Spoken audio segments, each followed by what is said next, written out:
The inaugural issue of the New Thinking Aloud magazine was just released on March 1st. You can download a free PDF copy from the New Thinking Aloud Foundation website. That's newthinkingaloud.org. You can even order a printed copy from nta-magazine.magcloud.com.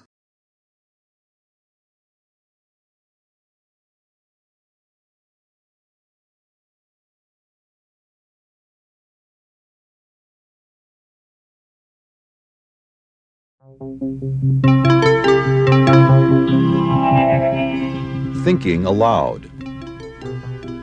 Conversations on the leading edge of knowledge and discovery with psychologist Jeffrey Mishlove.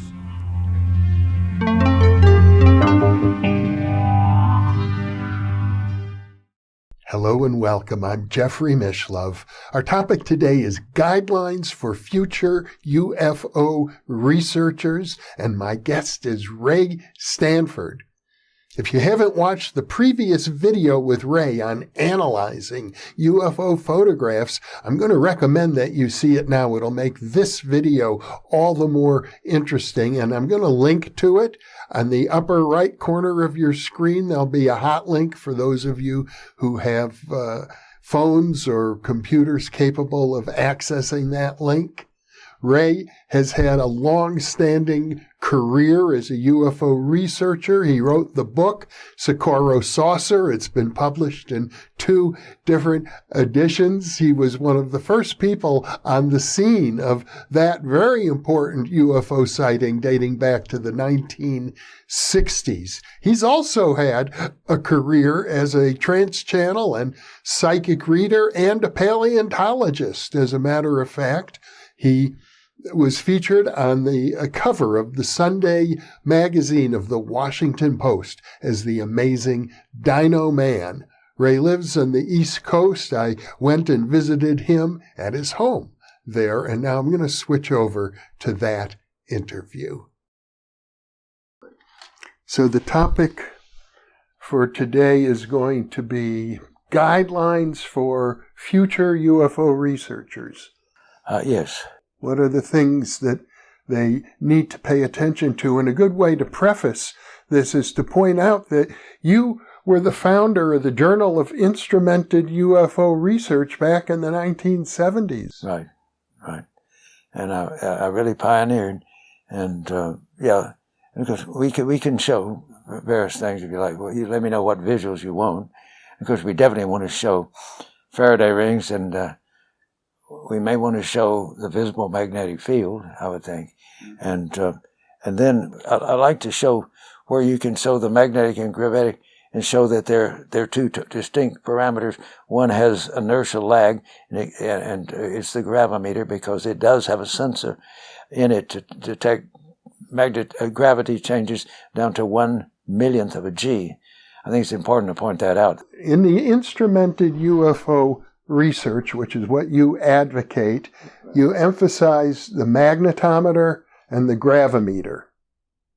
And in each of these instruments is going to measure extremely weak fluctuations in either... Or strong ones, either way.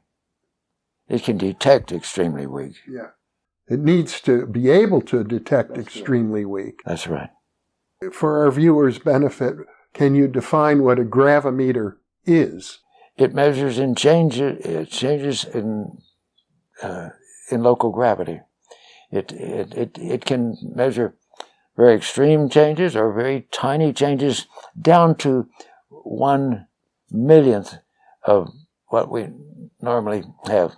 I mean, it can, if our local gravity field changes even 1/1,000,000th of its value or above that, it will detect that. Mm-hmm.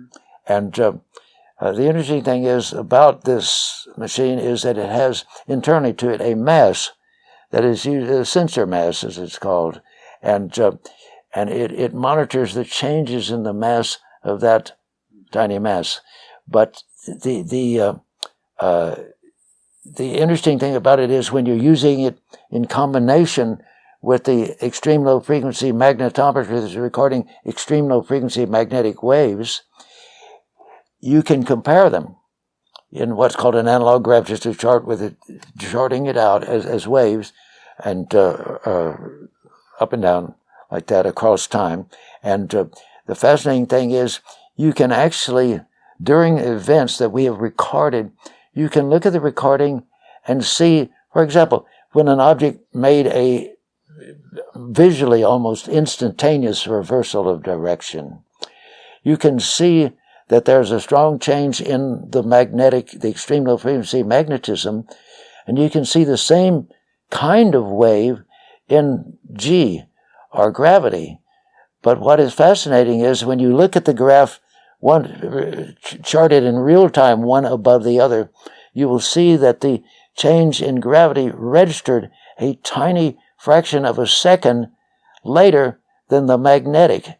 That's important because it absolutely proves that you're getting not an induction effect by the magnetometer, which is shielded against anyhow, but that in fact what you're getting is the evidence of the inertia of the sensor mass. Inertia is the tendency of a mass to stay in the condition of motion or lack of motion it is in. So in looking at the graph, one above the other, the gravimeter under the magnetometer, for example, the way we do it, you can actually see this tiny lag that is proof that it is actually a gravitational action on the sensor mass and not an induction effect of magnetism, which I said it couldn't be either way because the gravimeter system is shielded. But that's a really nice adjunct that you can actually, the physicists can just immediately look at and see, yes, that's a real signal coming from the gravimeter. And of course, if gravity is changing locally in any appreciable way, it's not a normal thing. It's going to be an effect of the objects that we are monitoring. Especially if you see it reverse its direction at high speed. Yes, and in this case, we know from that event, for example, the event I'm thinking about right now was in West Texas on July 19th in broad daylight. And we had two definitely anomalous aerial objects. And then suddenly one would reverse its direction. It would be completely, and they're moving at what looks like that they're quite a distance away at high speed. It suddenly, within 1 second, is moving in the absolutely opposite direction. Well, we had this twice within a short amount of time. An object, the same object, reversing its direction, and we have this beautifully recorded. And you see the changes in G, and you see the changes in magnetic that are associated with that reversal of direction. We have lots of examples of this from numbers of different, that one field trip, for example, on the 27th of July, that was the 19th that I mentioned, but also in broad daylight on the 27th of July, we had marvelous examples of this when a huge, what we'd call a carrier object or a mothership, came out of a thunderhead, cumulonimbus cloud, and went out and stopped east of us, about 90 miles from us, a long ways away. But it started launching smaller objects, and some of these objects started zipping at high speed up very much in our direction. And you see this. You see their changes in direction and their stops. You can see this on the magnetometer and gravimeter outputs as well as on the movie film. Well, it's pretty rare for people to be able to capture such objects on film, but you've managed to do it many dozens of times. That's right. And in this case, to record it with both the extreme low frequency magnetism and gravitational changes. Let me mention, you said that I advocate this. I don't only advocate it, I do it, I practice it. I started this in the early 70s. Started through the corporation we were working with, accumulating good cameras, and then we contracted for the extreme low frequency magnetometer. We had reason to believe from other things and consulting with physicists that these objects emit a magnetic signal in the extreme low frequency range. We're not talking about in extreme high frequency. We're monitoring an extreme low frequency, and it seems to have a correlation with their maneuvers. Well, we've proved that it does. So we ordered these produced for us, and we have them, and we used them in the field.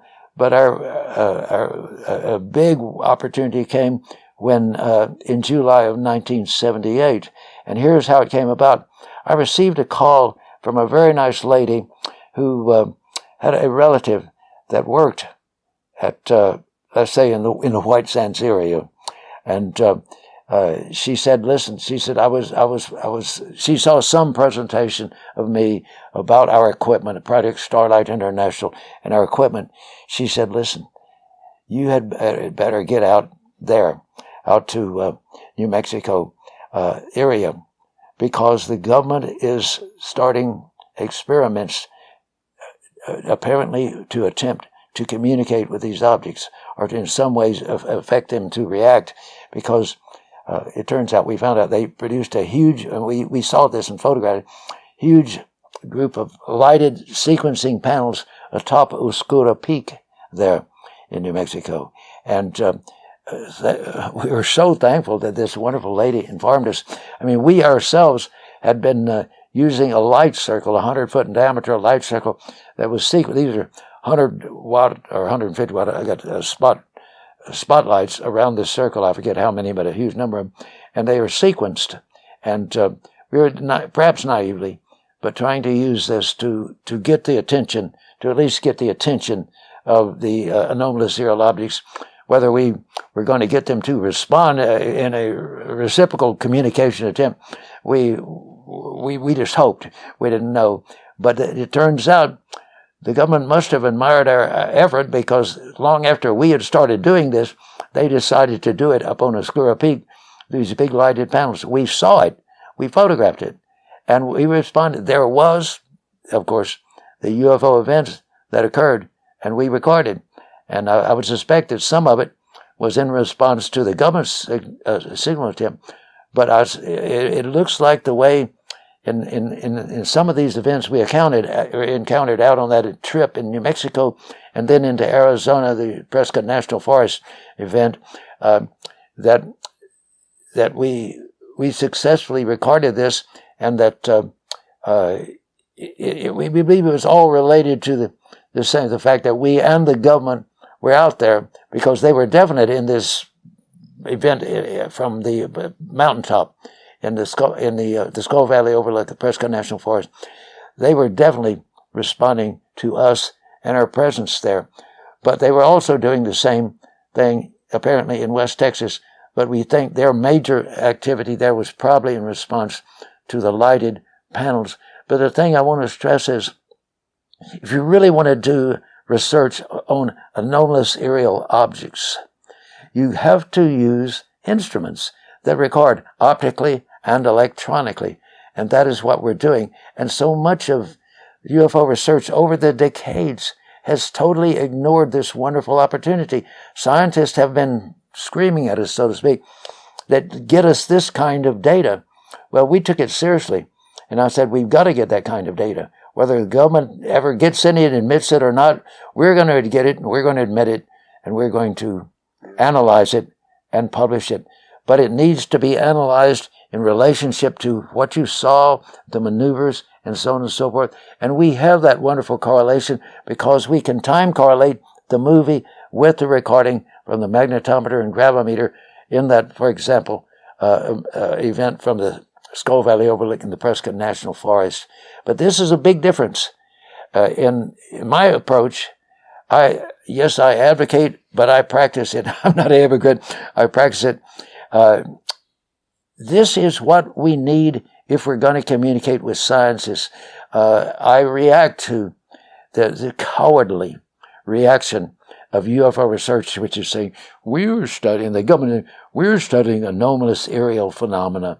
They know these are objects. A phenomenon doesn't land and leave 4 deep landing gear imprints and a burned up creosote bush. The object at Socorro did. These are objects, and as you've seen in many of my daylight images.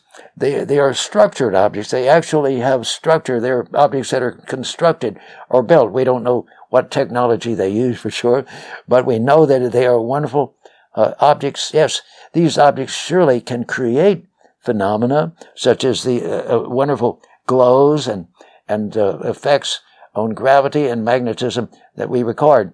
But they themselves are objects. I don't want to stress that, and we need to treat them in science as if they were objects. As long as we present saying phenomena, well, we might be talking about ghosts. No, we're dealing with objects, and if we want to approach it from that standpoint, that physical science can understand it, we must use these kinds of instruments. But these instruments, these cameras, can show us things that normally, even about these objects, the eye doesn't see. Surely they'll show us the visible plasma patterns reacting to the magnetic field. But wonderfully so, and long before UFOs, there was a phenomenon discovered called Faraday rotation, in which the plane of polarization is rotated in the presence of a magnetic field. You can't see this with the naked eye. But with, for example, the movie camera that we've used on so many of these occasions, in the movie camera, you're looking to an eyepiece that is seeing one of the polarities of light, because when the light comes through the lens, it hits what's called a beam splitter, and one polarity of light is going to the eyepiece, the other polarity is going to the film. Perfect. Ideal. That way you can record scientifically, objectively, measurably, analytically. You can analyze the results of the film. They produce rings due to Faraday rotation. You've seen them. I've showed you some of the things from the movie films and the still pictures, wonderful pictures of this, which we'll be sharing here. They're no secret, but they are absolutely solid, conclusive evidence, even in, as one of your professors, Dr. Hyder, James Hyder, as he described, the bright bands are going to be broader than the narrow bands. That's exactly the way they are.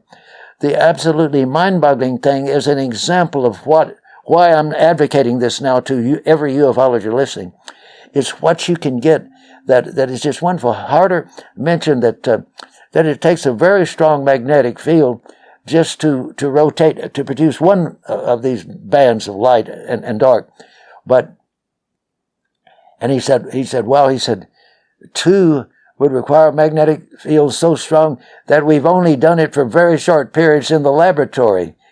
Well, the amazing thing is, in the context of what Dr. Harder said about even the difficulty of getting two of these ring sets, is that in that particular event, it generates a total of, as you counted them, 14 of these rings. Imagine if one requires about what we can easily do in the lab, and with difficulty for a short period we might generate 2 rings.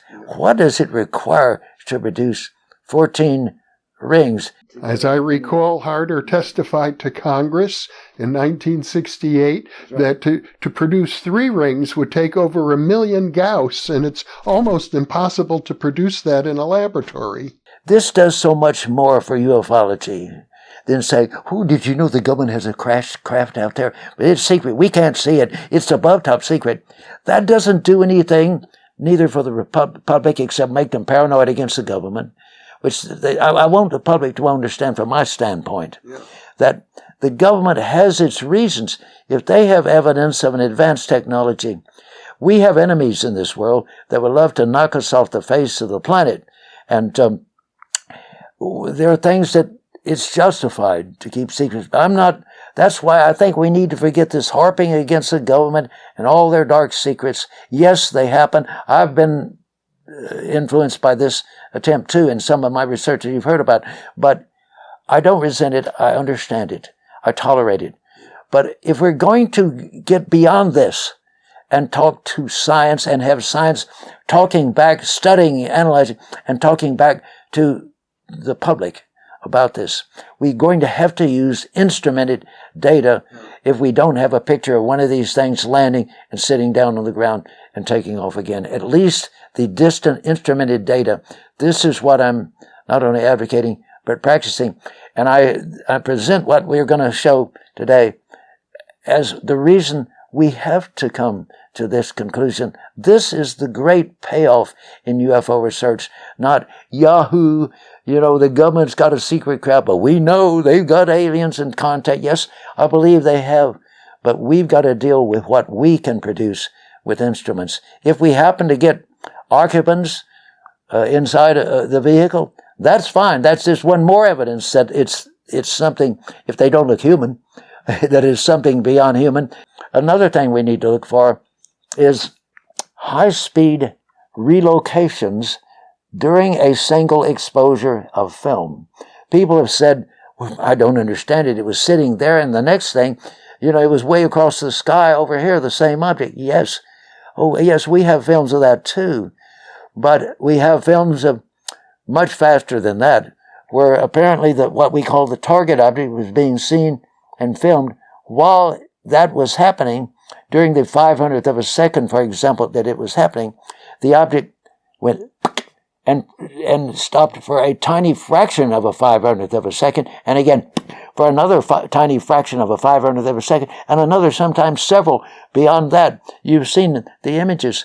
These are, at least if we want to be realistic and interpret them in some realistic way, we have to understand that the object that was sitting there also went there and there and there. Unless this was some mysterious optical enlargement, but the object looks like it's getting closer, for example, in this case, much closer, several diameters closer, several times closer. But we can only get this with instruments. The human eye can never record events this fast, and we have to accept that the instrument sees things, good camera, sees things a lot more, that the eye doesn't have the sensitivity to record. We have to step beyond the sensitivities of a human body and perceptual system and get with these instruments and realize they are where we get the paid dirt, in UFO research. Well, the fact, Ray, that we're having this conversation in the year 2022, and you're reminding our viewers, and hopefully there will be UFO researchers amongst our viewers, about research you were doing in the 1970s, suggests that there's been a huge historical gap in the progress of UFO research, that there isn't a straight continuity between what you were doing in the 1970s and where we are today.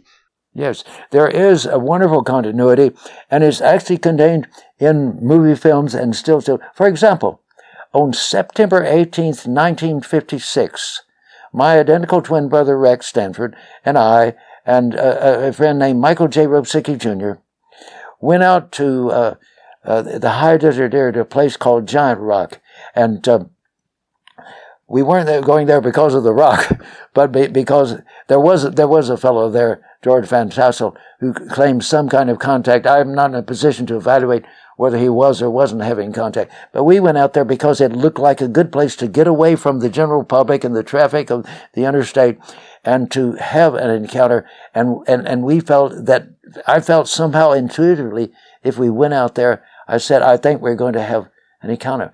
Well, we walked out from the rock maybe a half mile, and we had a wonderful encounter, which we filmed with the 8mm, it wasn't super 8mm back then, but 8mm camera that we have. And believe it or not, back then, and we also watched through 10-power binoculars, and we had a film, we described later and drew the crescent-shaped, the golden crescent-shaped object with a double crescent at its back, and we said that we saw and filmed a field around it that reminded us of a jellyfish in the water pulsing.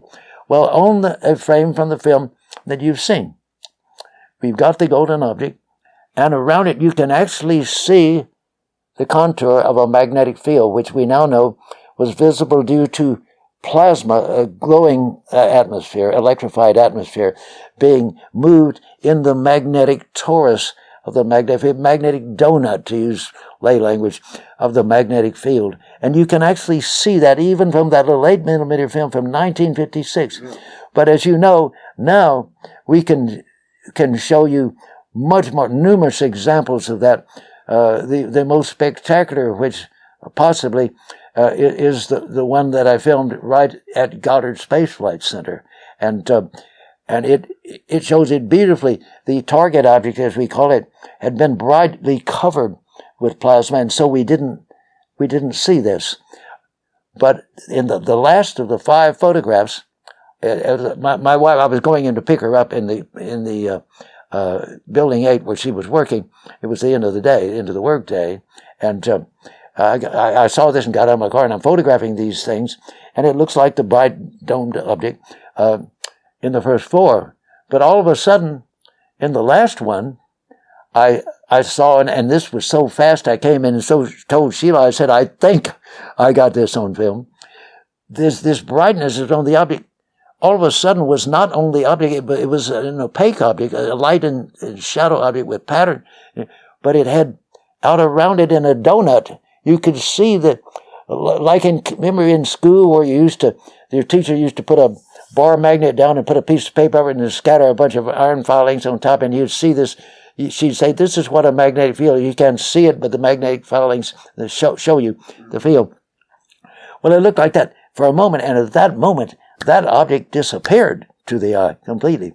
Well, we know now it was because it had to move that plasma off the surface, increase the magnetic field magnitude, and produce it in a way that it would move it magnetohydrodynamically, magnetoplasmodynamically, if you prefer, off at high speed. And it was gone, so the eye could not see it.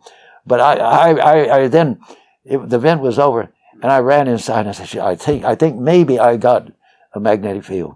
And I said it looked like all of a sudden that this field formed. And now when I look back over the history, and we have other examples, this just happens to be the most dramatic. But even one I discovered just last night or this morning in going through my records, there's a film up there. It was in Phoenix. I said the popcorn effect. I described filming this object, and all of a sudden it vanished, but only one movie frame before it vanishes, it's suddenly much larger and looks like a big pattern of puffy popcorn. Well, I suspect at low resolution with the little camera I was using that was this distribution of the plasma into the magnetic field. But it's so wonderful years later to have photographed, and especially wonderful to have photographed standing right in front of the administration building, Building 8 at Goddard Space Flight Center in broad daylight. This, clearly, what you can clearly, every physicist, every even aircraft engineer, spacecraft engineer would say, that has seen this, concurs, hey, that's what we're seeing. But to see it across time, a spectrum of time, because I was using, even way back in Phoenix, a camera, it's because I had a camera. Hey, UFOlogy, you've got to get camera smart, and you've got to get instrument smart, and put this, if you want to put down the ho-hum, oh yeah, there might be something they're taking lately and releasing a few fuzzy infrared black and white pictures. You want to put that down and say, look guys, there's good stuff that shows this. Show us the good stuff. Once the evidence is out there and we can point at that, then scientists will they'll even psychologically know, hey, we've got to show that this guy Stanford is not beyond us, that we've got better stuff. I hope they decide to go put me down and say, hey, that's junior stuff compared to what we've got. I hope they do that, because I'm convinced if they don't have that, then I'm greatly surprised, because we have wonderful instruments up in space and down on the earth that can photograph anything that moves through the sky if they want to. They've got to have this. But by releasing what we are starting to release here in this interview, for example, I hope we get a more open and honest reaction. Realize we got to show them more than these crappy little black and white infrared pictures. Well, in 1968, as I recall. It was the Condon report analyzing the data from Project Blue Book. And they concluded, and it was reissued in the New York Times, that UFO research is a waste of time because there are no patterns. It's just sort of random anomalies and not worth bothering with. What you're saying is there are distinctive patterns, and those patterns give us insights as to the nature of the propulsion system that these nuts and bolts craft are using. That is correct. And what is important in the presentations I do is that, as you've seen, there are other cases out there that people have released that show some of these same phenomena. They may not have the classy equipment we have, but in their pictures, in their films, in their movies, you've seen some of it. You've seen the Faraday rings, and there are other examples that I believe even suggest the magnetic field, not nearly as good as the Goddard picture, for example, but the fact is that there are correlations. I'm not the only guy out there that's getting these. Bless their hearts, these other people are doing it too. It's just they haven't had the opportunity to get the financing or the motivation to get out and spend their life doing this. But the thing is, we have a continuum of evidence, not from one person, Rex Stanford, but from numbers of other honest people. And I want to say this, the importance of instrumented UFO recording. If somebody shows you supposed, oh wow, figures of a spacecraft, like certain hosters have done, that they claim this is a craft. Well, George Adamski, for one, I can name him, but there are others who are still living today. And now, for example, there were the fake pictures of Billy Edward Meyer that were being promoted. These are fake. When you are shown a picture of a craft in the sky, supposedly under power, in other words, if it doesn't have some of this exotic physics, now the camera might not have shot in polarized light, so you might not have Faraday rating, but if it doesn't have plasma phenomena, glow phenomena around it, and often perhaps showing even the effect of a magnetic field acting upon those plasmas, if it doesn't have some of that and some odd streaks that go out from it that are high-speed phenomena that I won't try to go into right here, that we and numerous other people have gotten this. It is a fake. That's another reason you need to study, yourself get them with instruments too, and study mine and other people's and your evidences. You can then put the lie on these phony pictures of models that people... But that assumes that every UFO has the same manner of propulsion. They could No, it doesn't. But if it has propulsion, it has to act upon the mass of the object and inner atmosphere. And in order to do that, you have to use physics to move it out of the way. And you will get the physics, I can guarantee you. But I've been at this, as I've said, that film in 1956, September 18th. And then there's the one in Phoenix, I think it might have been even before that I mentioned the popcorn effect. But as we go across time, the thing is, across all these years, how long is that? This take from 56 to now. How long is that? Well, we're over 50 years. Well, the latest fakers are people who claim that they have been on spacecraft and have visited moon bases and have visited bases on Mars that the U.S. government has established in conjunction with various alien entities. I have even heard people tell me with all apparent sincerity that there have been conferences here on Earth where multiple alien races have come to meet together with the U.S. government. Well, the question is, what evidence do they have of this? Well, of course, other than hearsay? No evidence. Yes. The thing I'm talking about is evidence. That is why we need to not let the hoaxers distract us trying to disprove their things, even though we may realize, but we need to start getting the kind of evidence that enables science to be secure in joining us and saying, wait, we have knowledge. We have a body of knowledge that we have interpreted, and it tells us certain things. Now, if somebody comes up with a craft with things that shows things beyond the physics that I've been filming and others have been filming all these years, great. Maybe we'll learn something more. But for now, over 50 years, there are sets of phenomena, and one that is absolutely permanent is the presence of an incredibly strong magnetic field and a plasma in association with it, an electrified atmosphere in connection with it.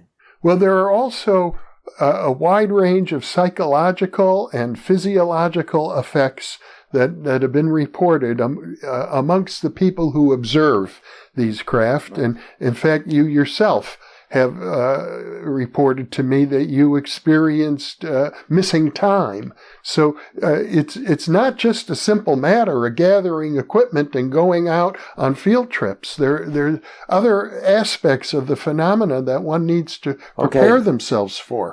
Well, the trouble is, if you don't have a background in knowing how these craft operate and seeing the evidence, when they begin to describe things, I could show you some drawings that some of these contactees have made and so on and so forth.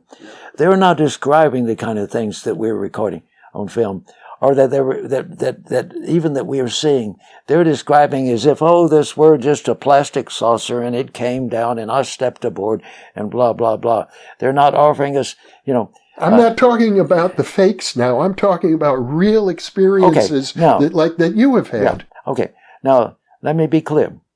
There are two kinds of things. To me, the one of the things that, in the context of what you said, that we need to first be aware of is something that I call the euphoria. UFO, EUPHORIA means a real intense sense, maybe even a false sense of well-being. But these objects, this magnetic field can cause this. There's research that tells us that this extreme low frequency magnetism affects the brain strongly. And we know for sure from experiments in the lab, not related to UFOs, just with other research, that yes, the brain is affected by this. But what I have found and will swear to, and anybody who's been associated with me in these events will swear to, you can really get a brain soaking in these events, and it can make you feel, wow, and leading up to it, when they're in the area before you even see them, you can often sense they're in it. You say, oh, I feel the euphoria, they're around. This is real. It's not subjective. It's real. Now, I'm sure there are people that in a highly subjective state of mind can imagine this, but I'm talking about something you're just ordinarily feeling an ordinary way, and all of a sudden, and throughout one studies the details of some of my cases where other people are involved, you'll see that I and other people started feeling this and said, we had better get out there with those cameras and instruments. And it worked. They were there. This is important. We can use our brain in this respect as an instrument, as an alarm to help us get out with the real physical instrument. The brain's a physical instrument too, but the one in which we can record it. And so this is an important point. That is something that is quite important. Now, the abduction thing is different. I mean, yes, I can say for sure that I have been abducted, and also people with me. But we know little about what happened. We don't know. And I am somewhat dubious of the cases where people claim, now there are people who claim friendly space visitors picked me up. This was not abduction. Oh, yes, I knew. I saw the craft come down. I'm very dubious of such cases. There may be some that are real. Don't get me wrong. Well, here's the point. If someone is going to go out on a field trip with this equipment, they need to be prepared for what may occur to them psychologically and physically. And while you don't know what happened during the missing time that you and your colleagues experienced, one of the things that you do know that you told me about is that there were marks on your bodies. That's correct. Let me mention this, yes. And this is some, I consider pretty solid evidence when it's on your body, if it's not just something that could have occurred naturally. Let me mention, for example, there are several instances in which I am pretty well convinced that I had to have been abducted due to missing time and other effects. But the most outstanding one was on the night of July 19, not to be confused with the day that I was talking about, daylight earlier, but that night when we photographed, as you've seen some of the pictures, two beautifully glowing red objects with some turquoise-colored pulses around them that were docked or close to each other and spiraling. But following this event, not during the event when we're taking the pictures, but following the event, my wife and I and Robert Pace Dunham, he was the president of our organization, and he was the major financier of this nonprofit organization, and our 8-week-old daughter, my wife and I, our 8-week-old daughter was with us. We missed approximately 4 hours. It might have been a little less or a little more than 4 hours, but it was approximately 4 hours that we absolutely cannot account for. But when it was over with, we were wondering, what in the world? What happened with this 4 hours of our life? But it turns out I had a mark down by where my left leg joins the torso that was several inches in size. Now, it was trapezoidal shape. A trapezoid is, take a rectangle, which you narrow one end of it, whereas one end is not as long as the other. There was that shape. Anybody's seen the stone windows in Machu Picchu, the ancient ruins in Peru, they had trapezoidal windows, if I remember correctly. And not from a past lifetime, but from seeing pictures, and also I've seen such things in Peru. But the thing is, this thing was on my body there. Now, it wasn't something that looked like something that somebody had scraped a pattern on it or bruised in a pattern. I wish we had taken pictures. I don't know. I mean, we were, of course, so tired all night long. We got 4 hours. We were probably awake and had no sleep during these 4 hours, I suspect, that I think we just kind of blank. But this mark remained visible for, let's see, 18 years later it was visible still. And now the other mark was, however, on the buttock of our 8-week-old daughter. And I don't remember how that was shaped or if it was geometric or what, but it was strange, and it was not the kind of thing one might say, well, maybe in all those hours in the car, sitting in the little baby seat that they're fastened into, maybe she got a bruise there. This wasn't that kind of thing. It immediately, when you saw it, you thought, how in the heck was that formed? But I don't remember, after all these years, the details of how it looked or its exact color. But I remember that it also persisted for some months, if not years. These are not ordinary things at all. But in that case, we had that. There are other times when I had missing time. But, you know, I would naturally wonder what happened. What were they? They were doing something to us. Were they just studying us? I don't think so. They've been around so long, and there's been a lot of these kind of cases over the decades. I think they know about all they need to know about us. I think they must be doing something with us or to us. I hope I don't have some alien implant in me, and I'm not claiming I do, but I wonder sometime, what could they have been doing? And now I don't know why in the world it would be down here. You'd expect it to be on your head or your brain or something. It just doesn't make any sense. But I just have to report what happens. And that's one reason why in studying these abduction cases, yes, people may report things that just don't make any sense. Well, and I'm not sure whoever was involved, aliens, whatever you want to call them, want us to be able to make much sense out of them. I'm not sure it's benevolent. I hope it's something benign that's helping do something to us that helps us do a better job in our relationship to people and the world and the universe for that matter. But I don't know. It might be something that's not good. We just don't know for sure. The main point for future UFO researchers to understand is that while you're out there looking for them and looking at them and trying to study them, they may be studying you. That is right. And that's an important point to realize. I mean, we see interactions of our group or persons in our group with the objects. We do get these impressions that they somehow read your mind. I have other cases I won't get into because we don't have time, but in which, yes, even it seems more obvious that they knew what we were thinking.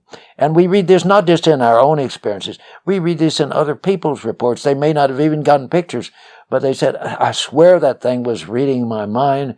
And You see it again and again in the literature. It's an honest thing. It happens, whether we like it or not. But we can, for now, at least latch on to the hard evidence, and we can monitor and try to use other instruments to monitor the physical effects of these objects on us. And maybe we can come to understand at least how they can knock us out into an abduction state with pure energy affecting the brain. Who knows? We might have an instrument running while some or more than one of the group actually calks out and gets into a somnambulistic state, or whatever you want to call it.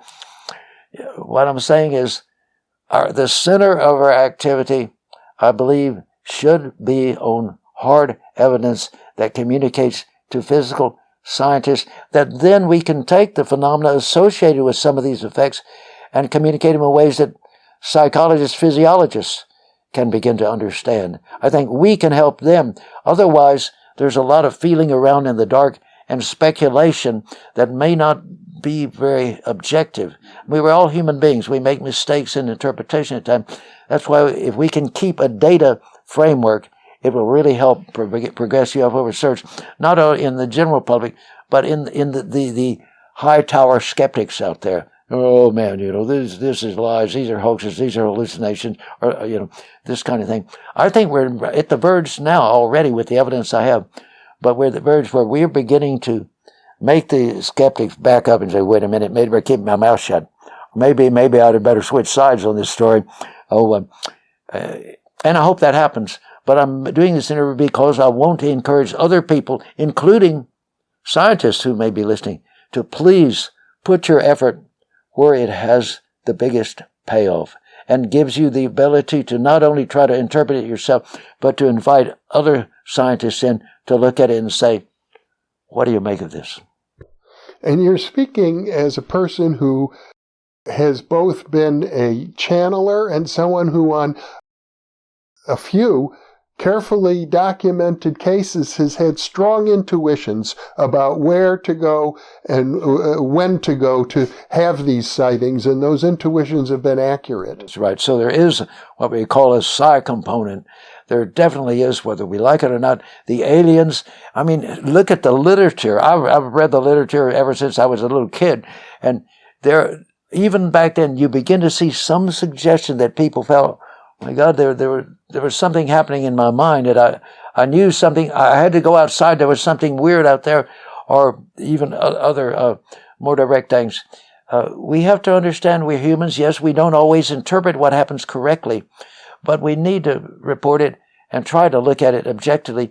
But look to see if there's anything we can get in the way of hard data that enable us to understand. I mean, I now feel I can understand the ELF part. That yes, they can easily make us snap into a somnambulistic state with manipulating things that affect our brains. I mean, there's research in the lab that shows some pretty dramatic things can be done with magnetic fields, pinching the brain. So why the aliens are probably several steps beyond us at understanding that, and I'm pretty sure that they use them for whatever their purposes are. I don't pretend to know. Well, once again, Rex Stanford, this has been an enlightening conversation. You've been at this work now since the 1950s. We're talking close to 70 years. Thank you for sharing your experience and your wisdom with me and with our audience. Well, Jeff, I really appreciate you doing it. This is a real opportunity, and this particular one today about the direction we need to go. I really appreciate you opening the door of opportunity to me. Thanks a million. You're very welcome. And for those of you watching or listening, thank you for being with us.